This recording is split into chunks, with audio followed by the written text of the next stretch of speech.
All right, I'm going to start the meeting. Welcome to the Public Safety Committee meeting. Today is June 1st. It's 7 p.m. This meeting is through Zoom because the pandemic and the governor let us to do so. We received 2 minutes from May 6th and April 26th. I will take a motion to approve those minutes. So moved. Second. We have a motion and a second. Any further discussion? Hearing none. Councilor Derby? Aye. Councilor Rothschild? Aye. And I say yes. Motion passed 3-0. Now we have a public speak time.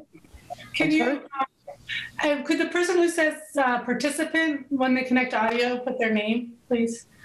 Something besides participant. Yeah. Just keep an eye on that. So now we have public speak time. Is anyone here that want to say something that is not part of the agenda?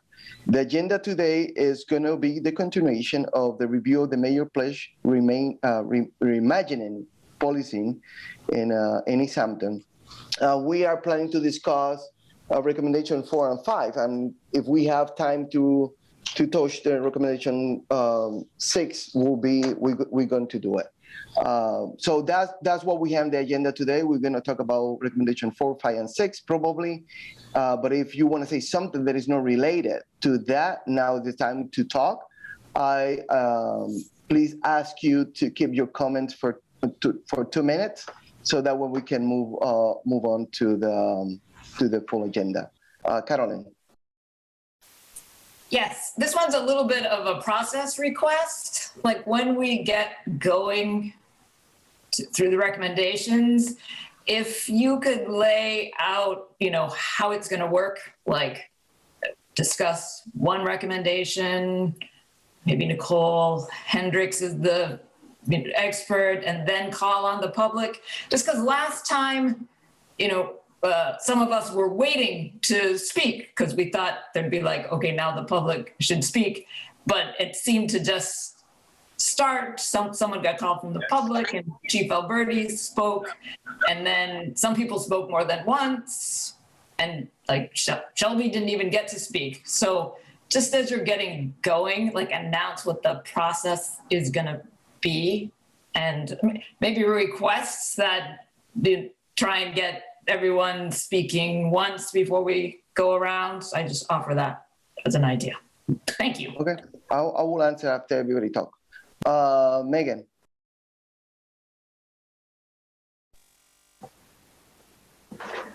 Hi, everyone. Thanks for hosting this space for us. I wanted to read a statement from an Easthampton community member who I've been in discussion with about their experience with policing. They wish to remain anonymous and didn't feel comfortable saying it, so I wanted to bring this forward for them. So I'm going to read a statement in first person. These are not my words, but I'm reading it for a community member. So I've been stopped by police approximately 25 times, 3 in Easthampton that were typical, and almost all I had not violated any law, and the behavior the officers objected to was an essential part of going about my business in a safe and convenient manner. I don't have time here for a full explanation, but no court found that my behavior was unlawful, and many of the officers were unable to even cite a statute to accuse me of violating. Most stops were short with no legal action taken against me, but always with threats of future actions, which left me terrified and humiliated. The officers never simply wrote me a ticket and sent me on my way. They would try to coerce me into accepting their claims that my behavior was unlawful. And when I refused, they became flustered and angry. And sometimes they would eventually give up, make their threats, and leave. Sometimes they would call for backup. Sometimes their backup would call for backup. A few times I was surrounded by 3 officers, each having arrived in a separate car, usually including a high-ranking officer. Higher officials refused my pleas for help. They never physically attacked me, although officers have permanently disabled others under similar circumstances and without consequence to them or their departments. Twice they charged me with crimes, and those experiences destroyed me. I started sleeping with the lights on. I was afraid to leave home by myself. I stopped my job searching and social activities. I developed an anxiety disorder. that I continue to suffer from 12 years later. I have trouble concentrating, staying awake, leaving home and motivating myself even to do things I really want to do, and my experience wasn't anywhere near the worst I've seen in the courts. An officer can throw you into the court machine, and if you're not the right kind of person, it will grind you into a sausage, conviction or no. Police know that, and they use it as a form of punishment for insufficient deference. The main thing that police do not do is not enforce laws or protect safety. It is to punish behavior that doesn't look right. That is why they stopped me. That is why they stopped a friend of mine while she was walking in a place that the officer told her he didn't normally see people walking. That is why disabled people are on one of the demographics that are most frequently stopped and attacked by police officers in the US, along with Black people and Native Americans. During one stop in Easthampton, I asked an officer if I could meet with him later. He initially agreed, but later— Excuse me, Megan, can you please wrap it up? 30 seconds. Yep. After a friend was targeted by Easthampton police, I did the hard job of opening up to Mayor LaChapelle about my traumatic police encounters and about how upset I was about my friend's mistreatment. Not just because of what it did to him, but also because it served as a reminder to me of my own vulnerability. She was polite but unsympathetic and basically told me that it wasn't her problem and that it had contributed to my friend's mistreatment.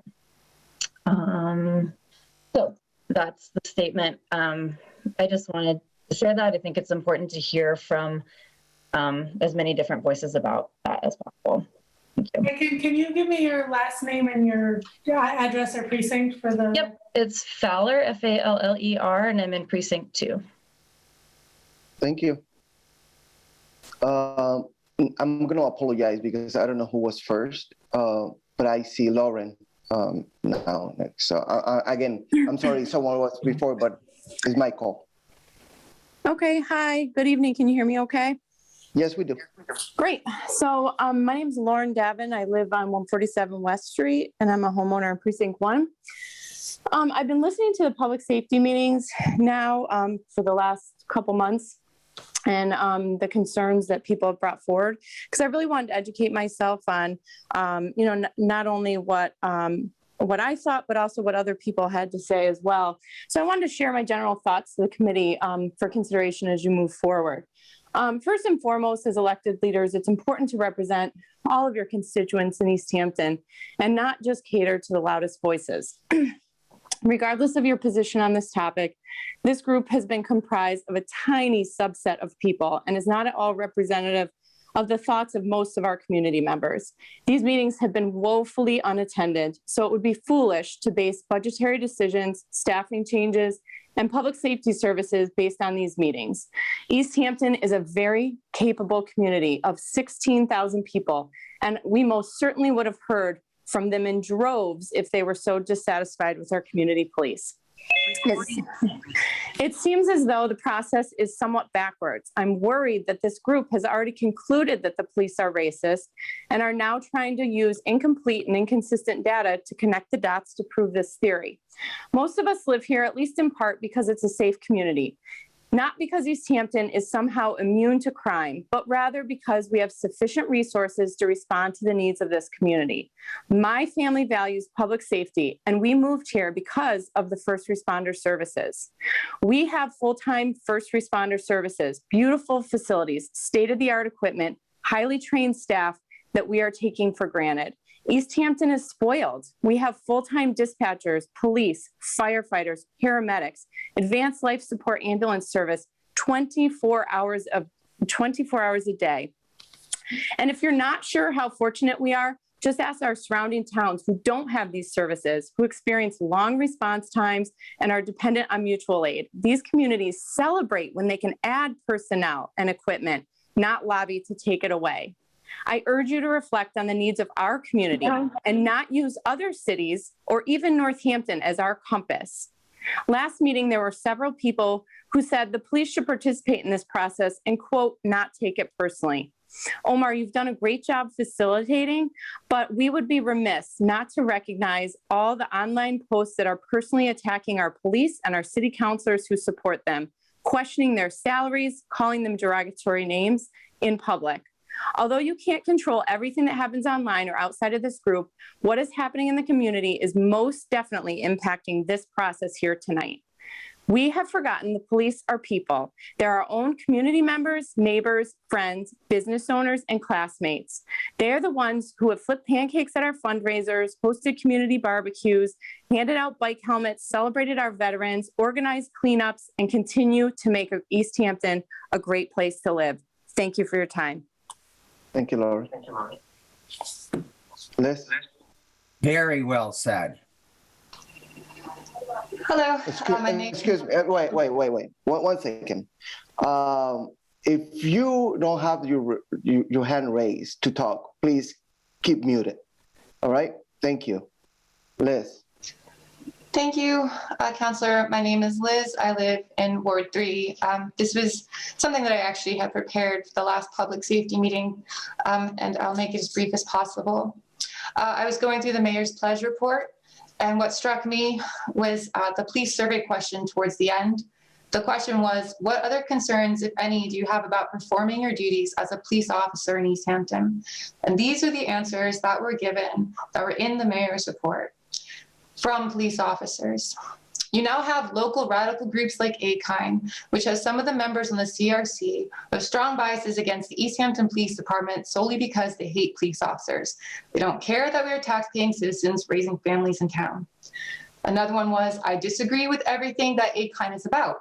Their mission is not to make Easthampton better. My opinion is that they formed in an attempt to abolish the entire law enforcement function in Easthampton.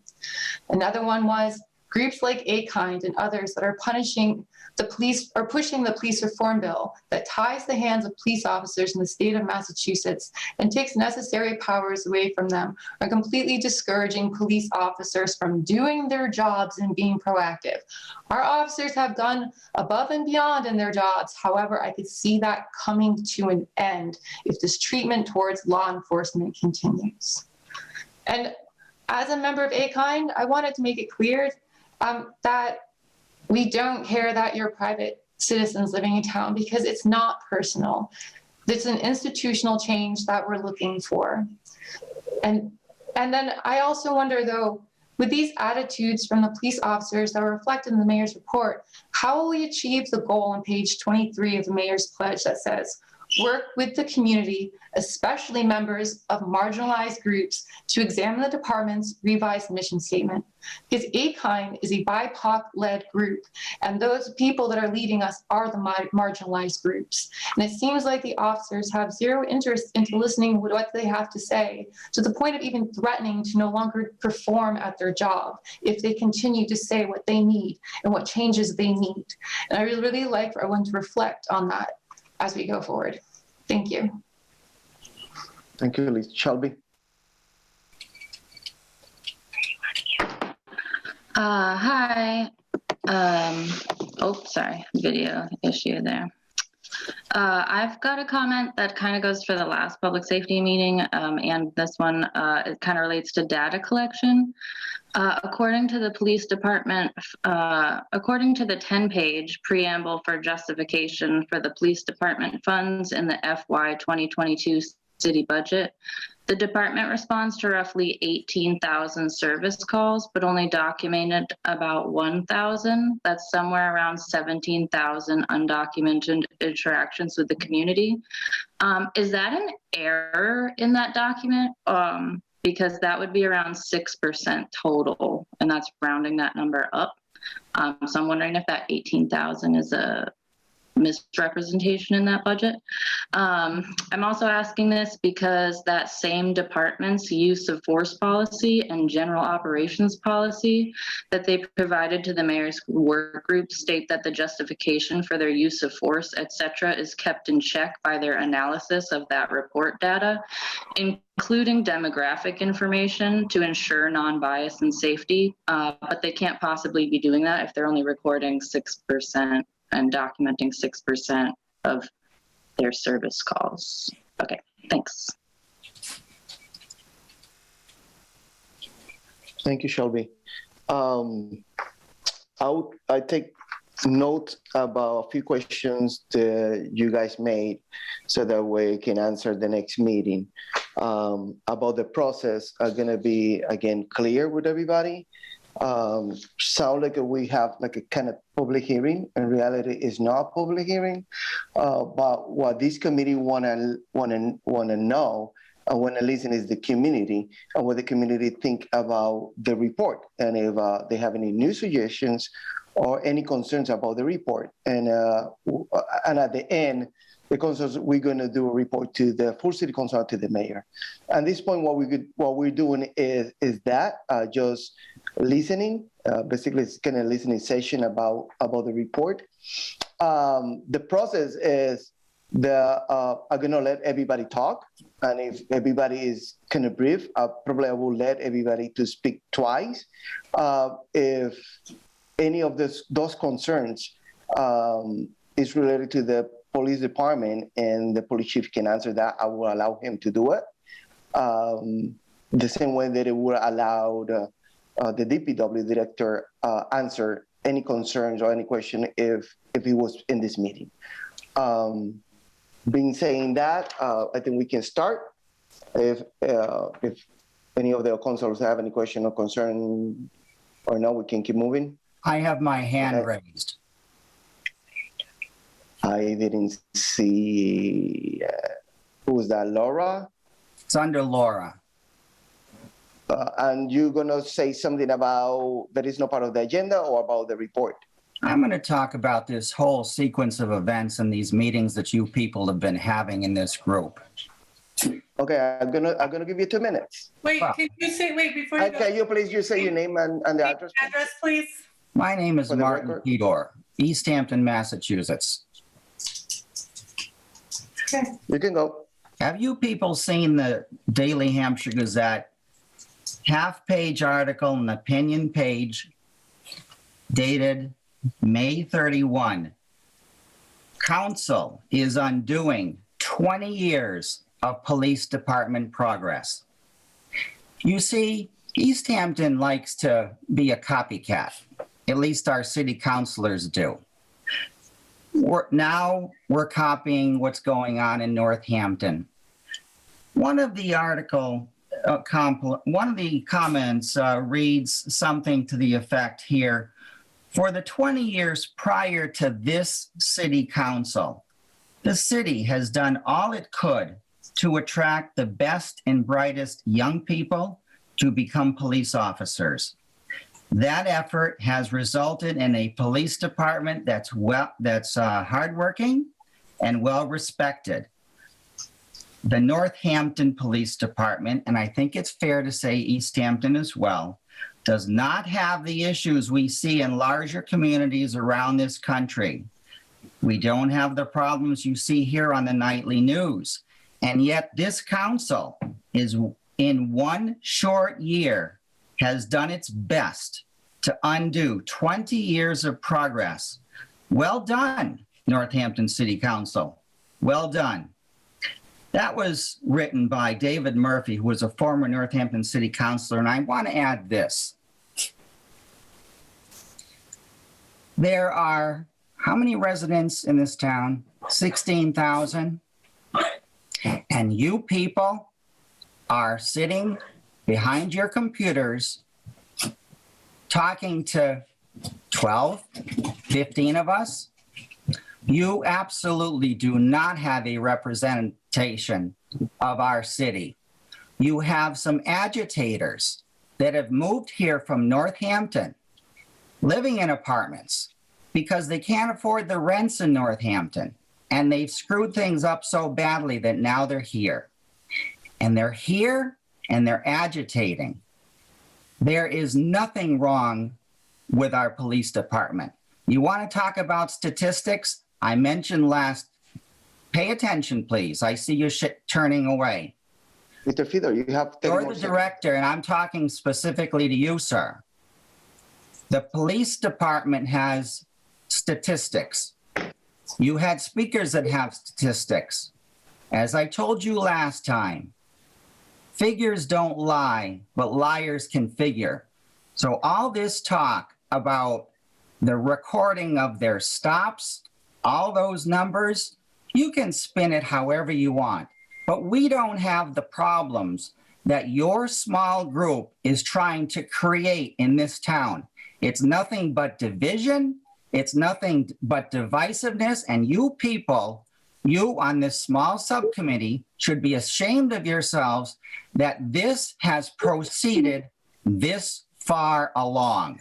It should have been stopped when this nonsense came up, just like they tried to make it a sanctuary city. Same people behind this. All right, that's all for now. No, thank you. Julie, are you going to say something about public speak time or something related to the report?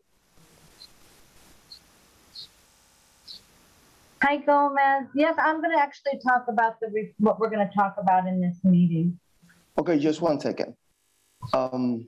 Is that okay? Yeah, just give me one minute. Give me certainly, 1 minute. certainly. Yeah, I will let, yeah. All right, we're gonna now talk about the report. And I saw Nicole Hendricks around it. I think she's on the call, and I will let her, again, I'm gonna let Nicole Hendricks to talk and explain about the recommendations, because she was the facilitator at the group. So should I put my hand down then? No, keep it like that. Keep it like that. Okay. That's fine. All right, thank you. Hi, Nicole. Hi, Councilor Gomez, councilors, good evening. I want to first recognize fellow work group members who are joining us tonight, Rebecca Pasa and Margaret Kirstein. They were very much a part of this work, and I'm happy to speak on behalf of the group. So tonight, I'll just briefly touch on recommendation number 4. Is that where you'd like me to start? Okay, so this particular recommendation arose out of some of the qualitative data that was collected. And, I think it's important to remind everybody that we really spoke about how some of the limitations of this process mean that the results and the conclusions that we have drawn are based on a smaller subsection of the community. So that's always a caveat to keep in mind as we discuss these recommendations.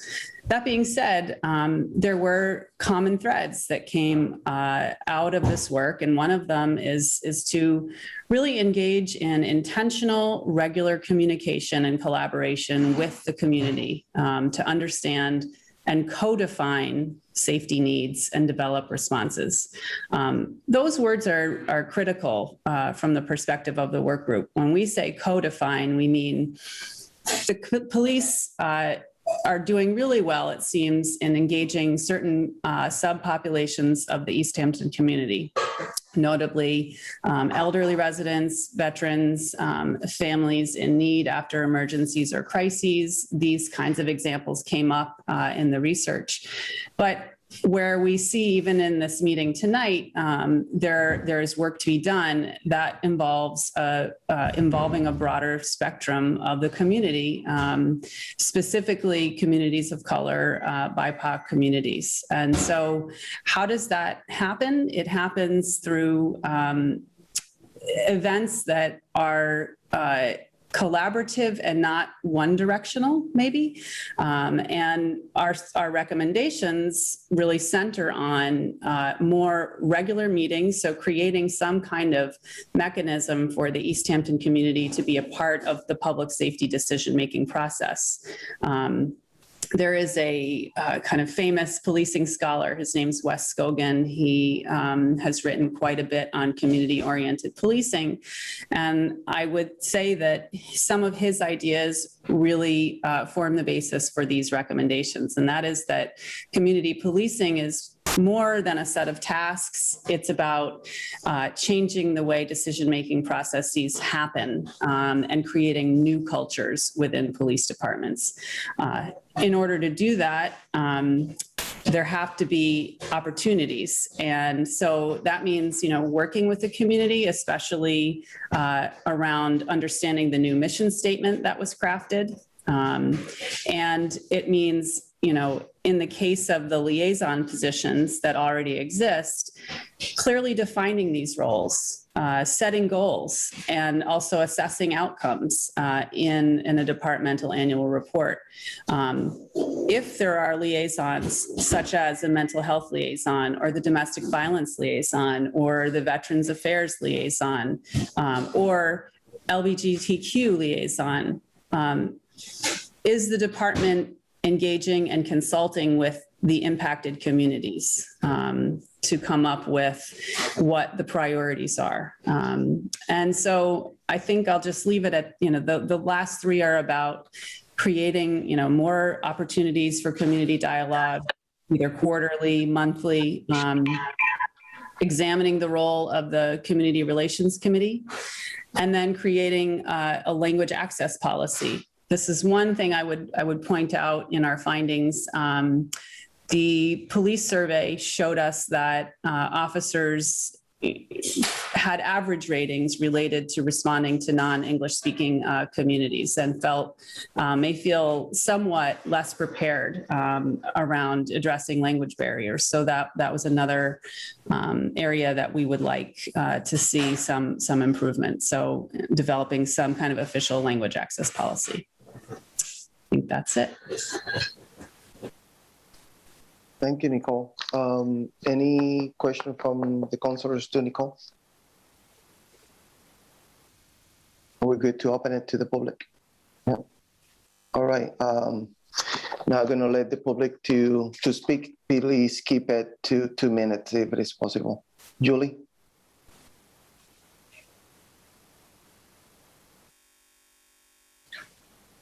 Oh, sorry, I'm here. Please state your name, Julie. I mean, your last name and your address, please. Oh, Thomas, and I'm in precinct 1.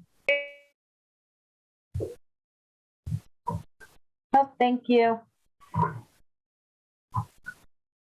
So my. Go ahead. Oh, Yeah, go okay. ahead.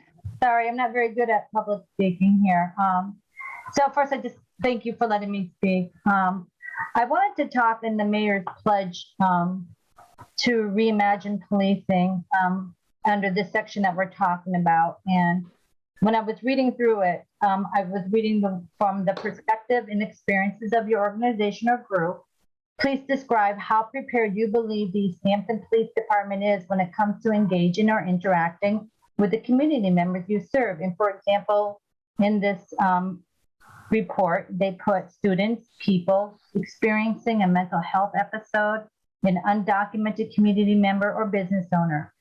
So as I was reading, 10 out of 12 had positive interaction responses to that, with 2 that did not. And the 2 that did not were not from an interaction point of view, but from an opinion or thought. So then I was reading further down and I said, okay, well, one of the intended outcomes is to build trust. And I thought to myself, well, how can we build trust when we seem to be not collaborating together? So when I hear the Aiken group read a letter from the council meeting last week, and I attended that meeting from our safety meeting prior to, I really felt it was very unsubstantiated and they had disparaging comments and it really wasn't truthful. So they directed a lot of that towards the men and women of EPD, and I just really felt that that did not help build this trust that is supposed to be one of our intended outcomes. So I guess my question to everybody is, how can we continue to build this trust within our community when we're on social media bashing? How can we come together in a collaborative manner without tearing people down? Because you know what? Just like the people on Aiken Group, they feel like they're being disparaged against. So does the EPD. The EPD has family. They support our little leagues. They support our softball teams. We have got to come together and we have got to stop this hate. And I just don't know what else to say. We just got to stop it and we got to work together because truly we have a great EPD, and I'm sure the people on Aiken are very great people too.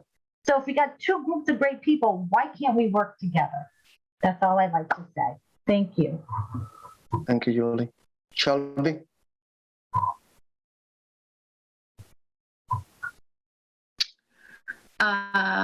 I'm generally in support of most of the suggestions that were made in recommendation number 4. I just kind of am unsure about how those recommendations will move forward in this body. As I hear and observe the city's responses to the active community engagement that's been going on during city council meetings and subcommittee meetings. There's a continuing rhetoric of the city employees saying that they want to engage more with the community and better understand the needs of the community to co-define safety needs.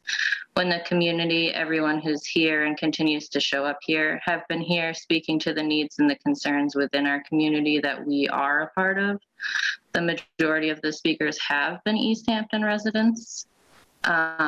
Some direct wording from that recommendation is, rather than assigning community policing responsibilities solely to a special unit or a handful of dedicated personnel, organizational transformation is best achieved by engaging employees at all levels, sworn and non-sworn, around the philosophy of community policing. I feel like if we're going to aim to create a model of community-led safety, then employees at all levels need to be perceptive and willing to engage with the community. There's also an impression that city employees are suggesting that they're not hearing from the majority of the community, but then that raises another question for me, like why would we continue to conduct surveys or hold meetings to evaluate community safety if it's at times that you believe are not accessible to the majority of the community to attend? And then another question I have is there a specific way then that you would like to have input from the community, like collected for these meetings and proceedings, where then will the community be able to access that if you think that public testimony and public comment is an ineffective method or under-representation of community voices? Thanks. Thank you, Shelby. Carolyn? Carolyn Cushing, I am Ward 4. And I am some gratitude for the police department. They, in this recommendation we're talking about, it said more, I think the word was minority hires, and I understand that 2 women of color have been hired onto the force. So that's responding to that recommendation. I also, to keep going and to speak in support of what is outlined in the report and what Nicole Hendricks was just speaking to, is the need for policies that are articulated and that people can find, people can know who the liaisons are, can know when the meetings are, there can be the policies of language and access. Because, a change, a transformation of any kind of entity, the newest people in are not the ones able to leverage that. It needs to come from the top, from all different levels. And, the newest people are kind of the most vulnerable people. And in fact, going to the budget meetings, the review of the budget, I was there the night we were reviewing the police budget. And, actually it was Councilor Rist brought up that, the last hired are the first fired. So that's being articulated by city leadership. Obviously people must know it in the department. So if you're one of those people, the most recently hired, you're not really in the position to advance change. So the policies help, articulated policies help. And I think that's the process we are in. The mayor sent this report, the city council is discussing it, different members of the community are coming, maybe it's the people who are the most activated. But I know I talk to people who have these concerns and they can't come to this meeting. They don't have time. So we are a small group, everyone here on whatever side, but we are representative of more people, I would believe. And maybe there's other forums, ways that we can solicit that information, feedback from people. So thank you. Thank you, Caroline. Nicole? Am I allowed to say something? You are. Okay. Something that Carolyn just mentioned jogged my sort of train of thought, just to draw a connection and make a bridge between the last recommendation about data and this particular recommendation. So if the community is sort of trying to figure out, and the police are trying to figure out what are the best ways to structure these dialogues, one of the recommendations really points us to holding events that are focused on EPD policies and procedures, data, reporting.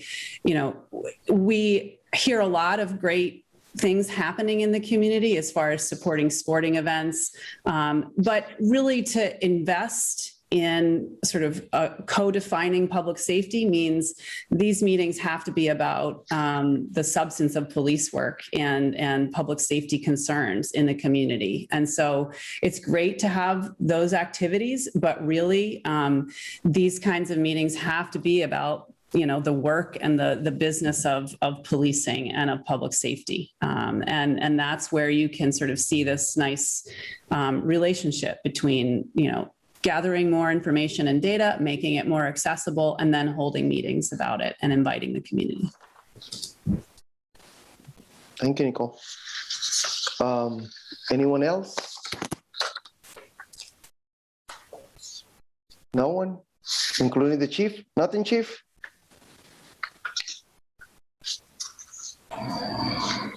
Good evening, councilors. The only thing I'll add to this is our community-based community policing. We integrate that concept into every single police officer. It's not the 80s and 90s when community policing, we had them. We had community police officers that were part of a certain section and they would get deployed. They weren't on patrol. But the mindset is that every police officer is responsible for community policing, every single one of us. And to that end, we believe so much in community policing that I created a full-time community services lieutenant to oversee our liaisons and to plan and coordinate and integrate with the community. You know, there was a long list of things that we do in the community. And I think one thing that Professor Hendricks, we've talked about it, so I know she understands it, but she didn't mention was that community policing it's a two-way street. We need the community engagement as well. So where we can draft policies and go to meetings and programs, and we do, the community has to be engaged. So, you know, we're hearing a lot of rhetoric about people are afraid of the police, and here's X, Y, and Z that happened anonymously in multiple jurisdictions. But where are these same folks that want to actually sit at the table and engage with the police? So there's a disconnect with community policing in that it's just the sole responsibility of the police department. We can community police, but if we do all these events and hold these meetings and no one shows up, we need community engagement. So I wanted to speak to that. And then engage in participatory budgeting. That's what the city council budget hearings are for. And then what else? I can talk about some of the questions at a later date if you'd like, Counselor. Please, yeah. But that's it. I do have one question for you, Counselor Gomez. I know we're covering the recommendations, but somebody earlier brought up a good point about the responses in the mayor's pledge group from the community, the businesses, and the residents, and in the police department. I'm just wondering if you're going to address that at all with this group, or go over some of the responses, or are you going to just let the document speak for itself? Just a thought. Yeah, I was planning to collect all the questions, and our next meeting try to answer all of them at once. Okay. That's what I'm trying to do. That since meeting number 1, I've been taking notes about some questions and everything. So I just try to keep it simple and to keep it easy. I just want to keep moving.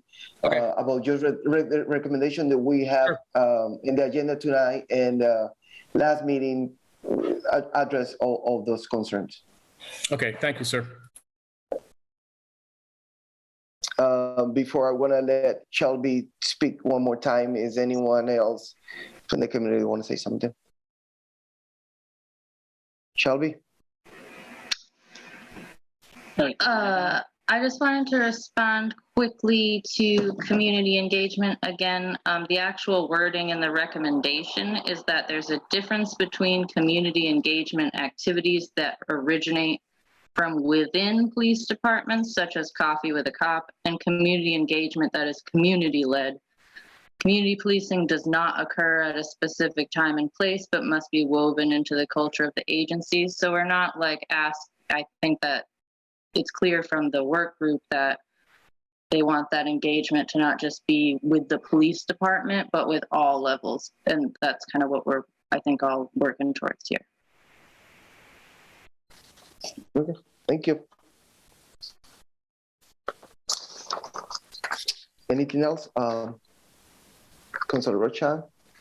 Yeah, I really like this recommendation. I think it's about building relationships. And I know from talking with our police that relationships are important to our police department, and they do value them. And so it's not like, but at the same token, I don't think those relationship buildings are happening in communities where they need to happen. And it's not to the fault of the police. It's not easy. I've been an ESL teacher and worked with immigrant communities for over 20 years. And in different institutions I've worked in, I've had to teach the mainstream professionals how to interact with immigrant community. It's not easy to interact with communities that you're not part of. So I don't know I think this is a fun recommendation because I think that the police value relationships. They would, like the police chief said, he needs the engagement on the other side. However, there is a power dynamic and it's not easy to reach out when you have that fear. So is there some kind of consultant, or is this a place the CRC can bring someone in to help build these ongoing engagements? Because people aren't just born knowing how to engage with people that are different than them or institutions. I mean, so I think like I said, I think they need help doing it. And I think that this is definitely something we can work forward on together. And because I think relationships are a big key to building trust in our community. So I like this. Thank you, Lindsay. Salem?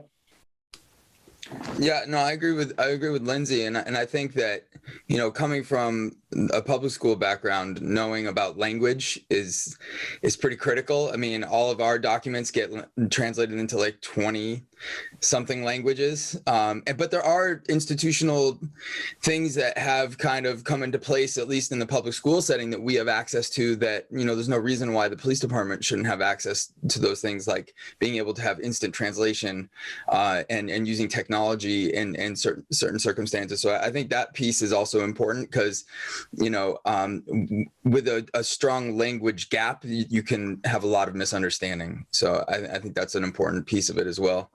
And I also, you know, think that, you know, back to like the opening comments, you know, I think as we go through this, you know, people are trying to interpret what our intentions are and misinterpreting what our intentions are a lot of ways. And I think, you know, just to restate what our mission here is, you know, to examine this report, to find the areas that need strengthening, to you know, support the areas that need supporting, and working with the community and working with the police together, because it's not, you know, and I know as a professional, it's not easy having somebody come from the outside telling you how to do your job. That's a hard thing. And, you know, so what we need to do is we need to understand that. So, you know, I think some of the language that we use should be, you know, collaborative as opposed to oppositional.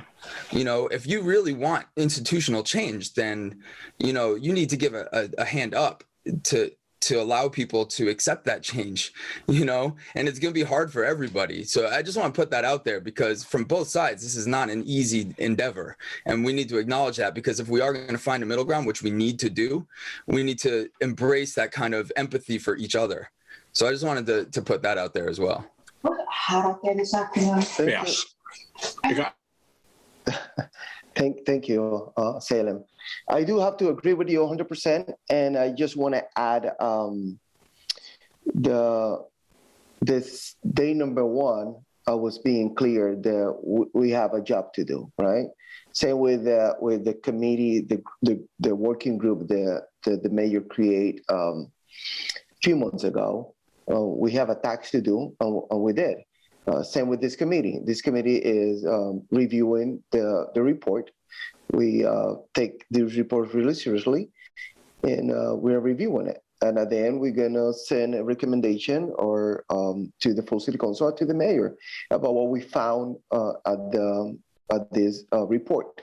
That doesn't mean that we are in favor or against the police department. You know, we invite everybody to the table to discuss this recommendation for the committee, and that's why we are here. I don't see anyone else from recommendation 4, and I will give the floor again to Nicole to present recommendation 5. Thank you, Councilor Gomez. So recommendation 5 deals with training and police culture, and it's a pretty simple recommendation. It's to examine police culture and training. There are many changes that may be coming down the pike in terms of police training at the state level because of S2963, which is the police reform bill that was passed. But in terms of the working group and our recommendations, the feedback that we heard from the community members who participated really spoke to drawing on the strengths of the community writ large, and really finding avenues and opportunities for the department to work with folks who may have expertise in areas where the police could maybe benefit from their insight. And so there's an interesting quote that we include from one of the community members, and it really served as a jumping off point. One of the comments was that, you know, the police may not be equipped to deal with all of the challenges that they face. And that's certainly true here and around the country.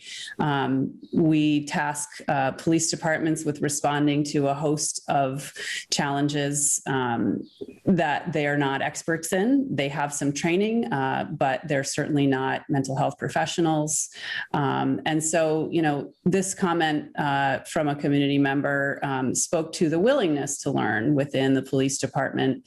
And we want to kind of support that willingness to learn and say that there could be ways for the community and the police department to collaborate and design and deliver training. So one of the specific recommendations is to invite members of impacted communities to design police training curriculum and to work around issues, for example, related to gender-based violence, sexual assault, domestic violence.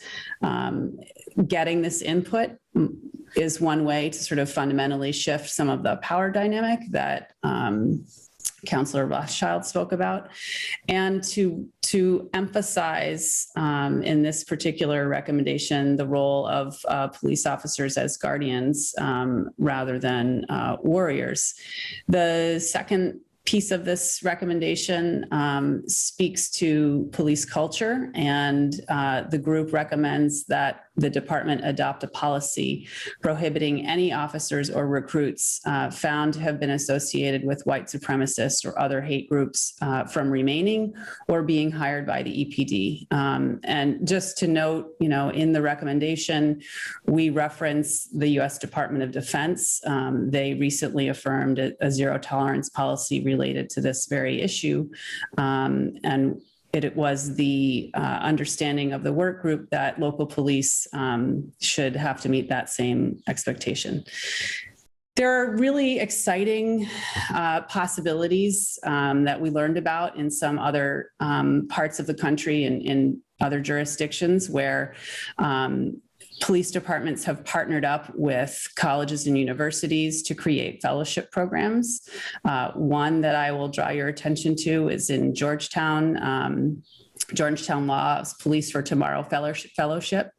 And this gives police officers an opportunity to immerse in a curriculum, focused on contemporary issues that would affect their role as police officers. And there are so many, fantastic institutions of higher ed in this area. It's really one of the strengths of the wider Pioneer Valley. And so, coming up with something innovative like that could be a way to enhance and have different kinds of training offered for officers. And then the last was to prioritize when hiring people who are currently underrepresented in the department. And this means folks who identify as Latinx, women, Black folks, and seeking staff who are bilingual will also improve the department's capacity to serve the wider Easthampton community. I think that's it. Thank you, Nicole. Any questions from the councilors before I open it to the public? No. Anyone from the public? Do they have any comment or anything from recommendation 5? Liz? Hi. So I have a couple of things. I'll make it as quick as possible. First of all, there's a lot of good thoughts here. I would like to point out that that when you're talking about these groups that you want to invite to work with, like members of impacted communities, there's lots of reasons why they might not feel safe to work or comfortable working with police officers. I think that this does open up the door, though, for the thoughts of peer-led initiative groups, which I would like to see Easthampton adopt, especially for things like mental well-being checks and drug calls. And then also, I had a comment about training that I would love if Nicole or Chief Alberti would be able to comment on after I asked this. But based off of the 2020 EPD salary report, I found 3 different pairs of officers who share the same last name. This prompted me to do a little digging about nepotism within the police departments. And there was a lot that I found. And I found a Reuters article from July 2nd, 2020 called "Black Cops Say Discrimination Nepotism is Behind U.S. Police Race Gap." And according to the article, the Bureau of Justice Statistics report that in 2016, whites account for 71.5% of the 701,000 police officers in the United States. That's compared to being 60% of the population. And then while Black people accounted for 11.4% compared to being 13% of the population. And the same article stated that, and the Department of Justice reported that in 2016, 90% of police chiefs and 81% of supervisors were also white. And the article also talked and flat out said that the promotion process for candidates was wrought with discrimination and straight up nepotism that hindered Black people from gaining employment or promotions within departments. And I also, have heard about how people are saying that it's important that Easthampton hires family members because they're from the community and it's the best interest of the city. But I found a USA Today article from June 13th, 2020. It was called "Communities Unite Against Police Brutality." And it stated that throughout their research, they never once, this group, Communities United Against Police Brutality, stated that throughout the research, they never encountered a shred of evidence that requiring or incentivizing officers to live in the community in which they worked had any effect on the quality of policing. And one of the board members from that group even was quoted as saying that such a hiring process was actually a distraction from real police form. And so I would just like to know your thoughts on nepotism within police department hiring, and if you think that it would hinder a more, or it would stop from hiring people of color within our police department. Thank you, Liz. Before we can answer that, I'm going to let Shelby and Megan to talk. Shelby.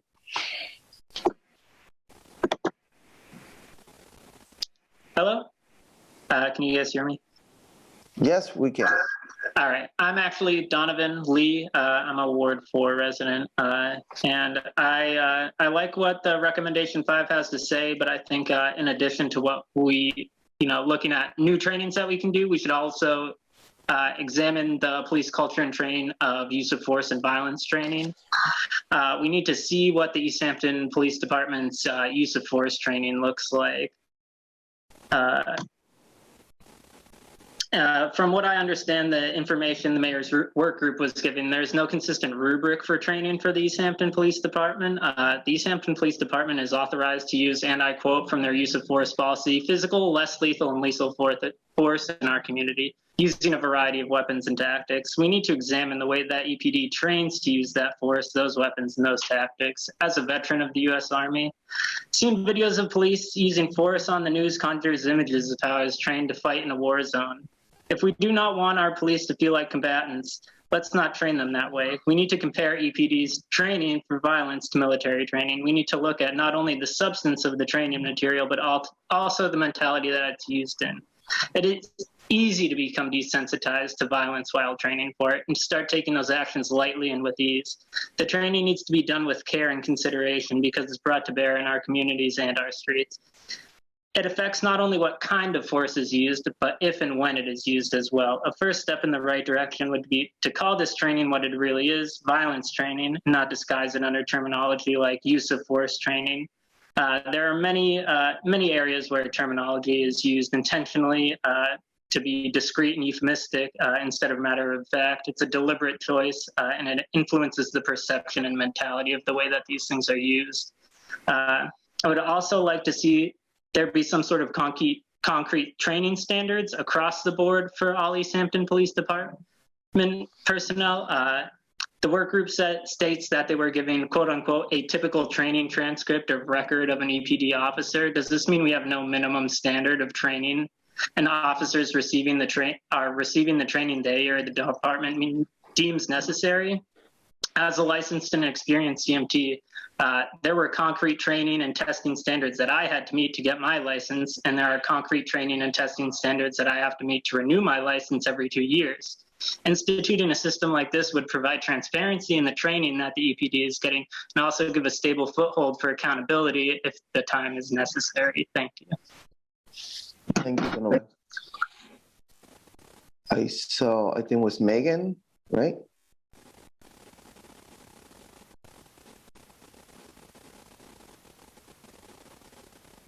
I saw her with the hand before, but I guess not.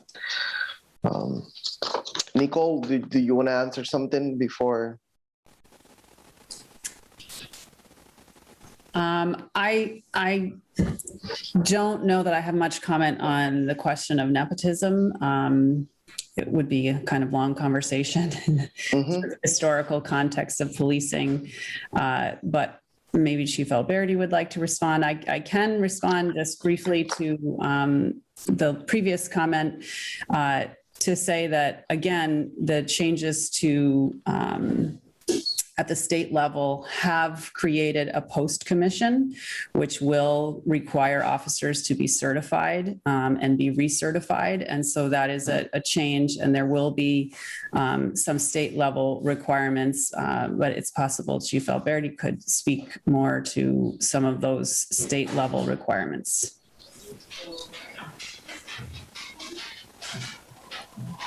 Thank you, Nicole. Chief?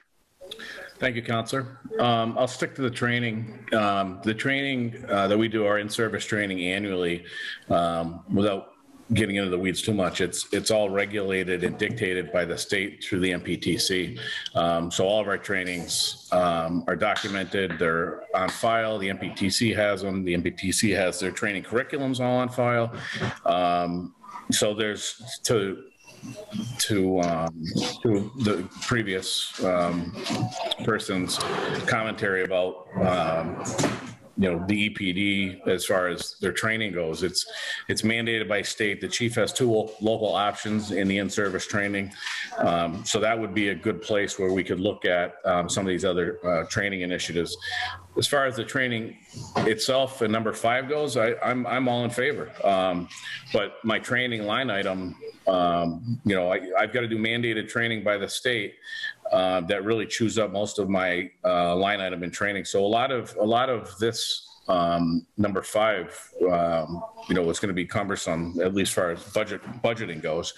And then, we talked about, and we're looking at some grants too for some of the interaction, similar to fellowship programs to a degree, bringing back our Citizens Police Academy, just so that the community can get an idea of what our training looks like and what we do with it.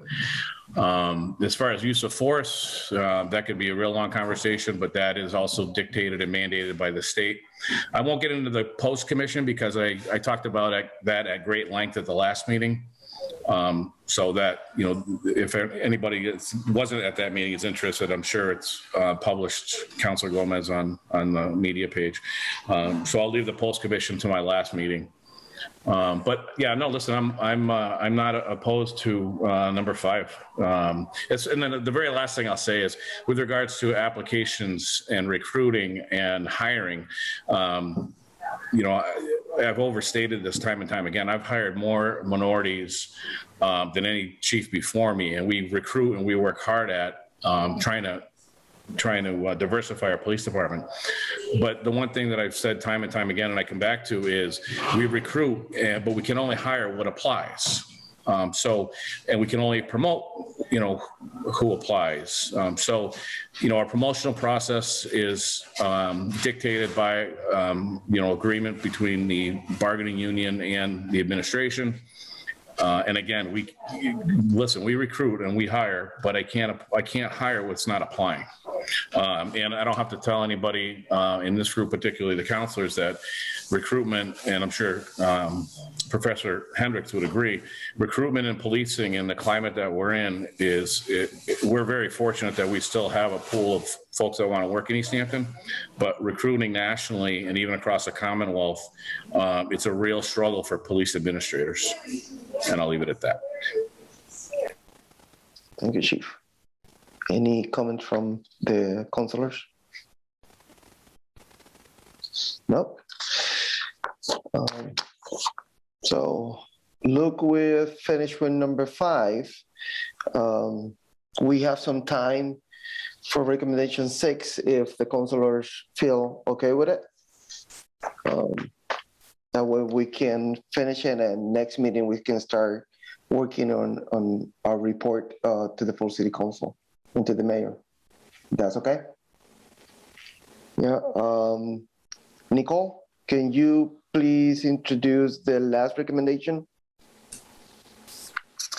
Sure. So the last recommendation is about the use of force policy. And if you've read the report, you'll know that during the course of the review by the work group, the law changed. And so there were a number of elements of the use of force policy that were really subject to new state law. So some of the things that came up in our initial review were then covered by the new state law. But we would really, the work group recommends that the police department educate and inform the Easthampton community about the revised use of force policy. Some of these documents, if you haven't read one before, can be not as accessible. Some of it is sort of in legalese, and we feel it would be another aspect of developing stronger kind of sense of connection between the police and the community if these practices and policies were sort of discussed in a public forum. So we would like to see, or the work group recommends holding community forums on changes to this policy. It may be the case that many residents didn't know what was in the existing policy before the changes. One suggestion is to develop an accessible one-page summary of the changes and distribute this to the community. There's some work coming from the Police Executive Research Forum.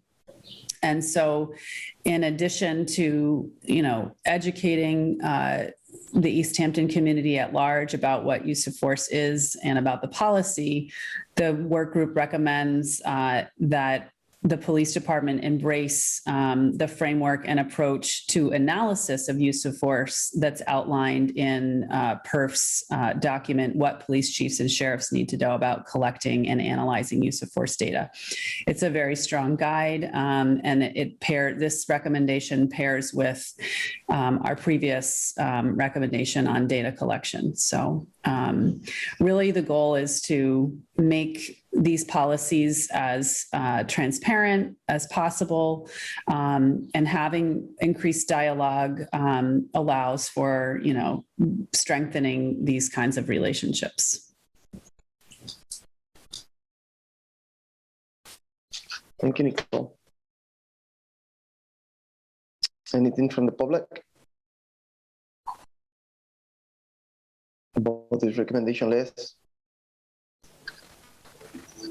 I don't know if you saw my hand before Nicole Hendricks spoke. I did have one more thing that I wanted to ask about number 5. Could I just circle back for a second? Sure. Thanks. So while I was reading up yesterday, I learned about a company called Lexipol, which is a private company that provides like training manuals and training bulletin points for different departments in 35 different states of the country. And this certain particular company has drawn a lot of criticism from the ACLU, and I kind of understand why reading some of this stuff. But so I know that Chief Alberti was saying that the training is state level, but I did see in the report that, correct me if I'm wrong, that a lot of the training was in-house training. And I'm just curious if the EPD has ever taken these kind of manuals from such companies as Lexipol or, companies that are similar. And Chief, can you please, if you can answer, you have a quick response to that? Yes. Is that quick? Yes, that's quick. Yes, we do. So the in-house training is what that means is we do in-service in-house. We have instructors that get taught at the state level by state instructors, and there's different levels of instructors. And depending on what level instructor you are, you can come back and do in-service within our police department. So that's internal training. We hire companies, and we have over the years, to come in and do trainings for us, specialized trainings. We send officers to specialized training all year long, all over. Matter of fact, I sent, last week, I sent three more officers to our crisis intervention team training, which is a 40-hour block for each officer. And then next week, I'm sending 3 more officers to that same training. I think I sent the counselors that training agenda, I believe. And then as far as, well, I'll wait for the use of force stuff. But yes, we do in-house training. We send officers to training. We bring companies in to do training. So the answer. Thank you. Shelby?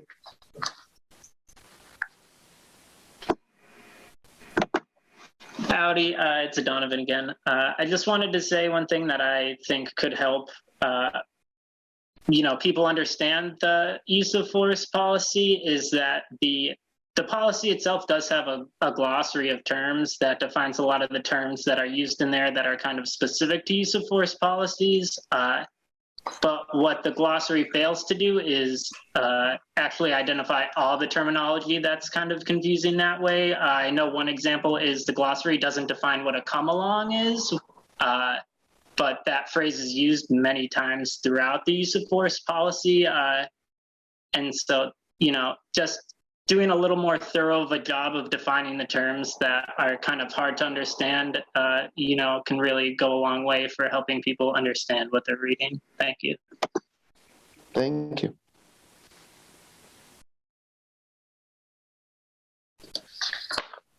Anyone else?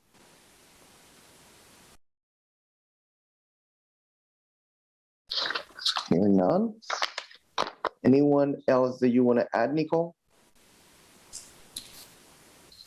No, I think the report, was based on the available information. And I think if you read the conclusion, the call from this work group is to kind of embrace this moment because, doing this work can only enhance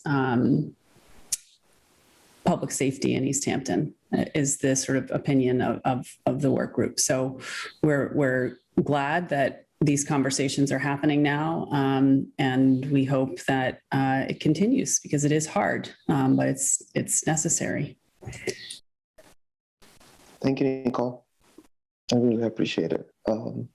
Lindsay Salem?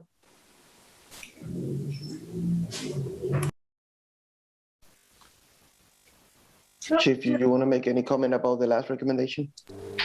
Yeah, I didn't realize we were jumping ahead. I wanted to get back to number 6. So as far as the use of force policy itself, it is available on our website through our portal. So it's there for everybody to read. The one-page summary of that would be difficult since it's a 48-page document that's been revised 7 times. But I think having invite the community in for maybe a Q&A on it might be beneficial, and then we can explain parts that are either confusing or and again, a lot of not a lot of it, particularly now with the reform bill, the use of force, and I'm sure there's more revisions on the way once the post gets off the ground, but it's complex at best. So I think explaining what it is and to the community, and actually having a panel of police officers that have actually used force, actual experience using force, unfortunately, explaining, why the state has a use of force policy that we follow and why do we have to use force in certain situations, I think would be beneficial for the community as a whole. And as far as the PERF goes, I'm a member of PERF, and I believe I'm the one that sent the chief's use of force and sheriff's guidance along. And so I did go through that with a fine tooth comb, and I know exactly, what PERF said and how it applies to our use of force, our state mandated use of force policy and what the differences are. So we're very familiar with PERF. I'm a member of it. I get emails every day from them, and I read all of their material. Most of their material. And no, I think that's it for education, the community on use of force. I like it. Thank you, Chief. Anything from the councilors about this recommendation? I mean, we're going to talk about this in next meetings. Yes. But you can. About this recommendation or generally? No, about the report. That's okay. Oh, just about the report in general. Yeah, I'm really thankful for this report. I think it gives us a place to have conversation. I really appreciate all the work that the work group did. And I want to reiterate Councillor Derby's words in that I think a lot of people, in terms of the letters we've been getting and people that spoke, that have this idea that we have like set intentions when all we have are the intentions to have conversations with the community about this. And this report gives us a place to focus our conversations. And just because you're talking about something doesn't mean you're against it or you want to defund it. It's you want to make it better. So that's why we're here. We want to make, we just like any profession, and the police are members of the community. They work for the city. They work for the people of the city of Easthampton. They serve our city, and we are grateful for their service. And so that's why we're here, to really listen and continuously improve. Thank you, Lindsay. Taylor? Yeah, I think that's great. And one of the things that stuck out to me tonight was I just love the idea of rebranding. It's like the protect and serve kind of motto has always been there. I don't know if it's like applied to all people all the time, but I like the idea of guardians of the community. I think there's some cool things that could potentially happen in the community, especially like with outreach and, appealing to a broader group of people with that kind of mindset. I thought that was, one of the highlights from the report. I like that. Thank you, Councilor Derby. So we went through all the recommendations, and first I have to say thank you to Nicole and a member of the group, Margaret, Rebecca, that are here tonight. Thank you for the hard work for the past few months. I know was a lot of stuff through the committee. I know a lot of stuff happened, and I have to say thank you for the time and work the group did to this community. Thank you. It's no words to describe the effort and the work that you guys did. I think that was amazing. Being saying that, my plans is I reach to the state rep and to the state senator. I want to invite them. I invite them to the next meeting because I want them to talk to the committee about the police reform. And I will send this report to them to see if they can attach something to that new bill that came from the state level. I think we should listen the state rep and the state senator about the new bill that is come out from the state level, and make us get a better opinion and a better resource to make a report to the full city council and to the police department, to the mayor. Next meeting, I'm gonna let people to talk, but next meeting is gonna be only for the public speak time, and we're gonna take the time to use it for the senator and the state rep and to the councilors to start working on the report to the full city council. That's my plan. I have to say thanks to the community for being part of this for the past few meetings. I think the conversation is necessary in our community, not just in our community. It's necessary in the whole country. But if we can make good step in our community and make everybody to feel, if we can, that everybody will feel safe in our community, that will be our goal. And I'm pretty sure it's the goal of the police chief too, so that everybody feel comfortable and feel safe in our community. Being saying that, I don't have anything else to say. At least you councilors want to say something. So we're good. So the next meeting is going to be July 6th at 7 p.m. We're going to schedule the meeting on Zoom, but it's a huge possibility that we're going to have it on person at 50 Payson. Just be ready to do that. Again, the meeting is going to be July 6th at 7 p.m. I think 7 p.m. will give everybody the opportunity, including if we're at 50 Payson, to people to go there, especially, now that it's going to be summer, some kids are playing, so you can go to the game, you can do everything you need to do with the family and come to our meeting. We really want the community to keep participating in our meetings. I think for us as a council is really important. Something that I hear, one of the comments today is that we don't represent everybody. I disagree. I think we represent everybody. We are here because we are worried about everybody, not just one group or the other group. Our concerns is everybody, and we're going to keep working for everybody in our community. That's our goal. I don't have anything else. If the council is okay, I will take a motion to adjourn. So moved. Second. We have a motion and a second to adjourn. Councilor Derby? Aye. Councilor Rothschild? Aye. And I say aye. Have a great night, everybody.